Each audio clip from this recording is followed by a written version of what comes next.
در دوره چهاربینی‌ها باشیده با تجلیل جشن سالگرد استقلالیت دولتی جمهوری تاجیکستان و در سطح بلند استقبال گرفتن 30 سالگی این سنه فرخنده در تاریخ نوین تاجیکستان در ناحیه واسع تشبس‌های سازنده افزوده کارهای آبادانی و سازندگی وسعت تازه می‌گیرند.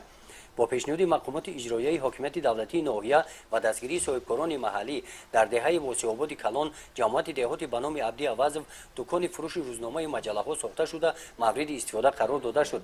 اکنون ساکنان دهه امکان دارند به مرکز ناحیه نرفته روزنامه و مجله‌های تازه چاپ شده را از این مرکز دسترس نمایند. مقصد کشوده‌شوی دکان مذکور با مقصد بلند برداشتن معرفت حقوقی شهروندان و آگاهی نمودن شهروندان از وضع سیاسی جمهوری و اقتصادی تاجیکستان میباشد.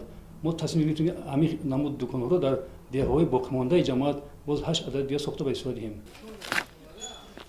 در برابر دکان فروش روزنامه و مجله‌ها با دستگیری صاحبکار محلی جمشید حکیموف و طریق حشر در دهه گل‌آباد ساختمان خط آب نوشاکی به این دهه آغاز گردیده ادامه دارد. در دهه واسع آباد کلان باشد این ساختمان با انجام رسیده سطح خدمترسانی آب نوشاکی در این محله بهتر گردید. اکنون ساکنان از نقطه‌های نو خدمترسانی آب نوشاکی استفاده می‌نمایند.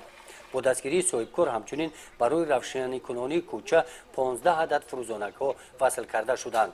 با دستور سپارش اساسگزار صلح و وحدت ملی پیشوای ملت پرزیدنت جمهوری تاجیکستان محترم امامعلی رحمان برای در سطح بلند جشن گرفتن 30 سالگی استقلالیت دولتی جمهوری تاجیکستان ما صاحبکاران محلی تصمیم گرفتیم که برای آبادانی این محل سهم خود را بگذاریم و در آینده مقصد داریم باز هم سهم خودمان را بگذاریم. در این جماعت دهات با دستگیری صاحبکاران این شب و روزها تعمیر و از نوسازی راه‌های محلی ادامه دارند. در دهه واسع آباد کلان زیاده از 1 کیلومتر را سنگفرش کرده شده برای استراحت و فراغت ساکنان جلب جوانان به طرز حیات سالم میدان و تالارهای ورزشی ساخته می‌شوند. گزارش خواجه نظری خدای نظر ظهوروف از ناحیه واسع برای برنامه اطلاعاتی نوید.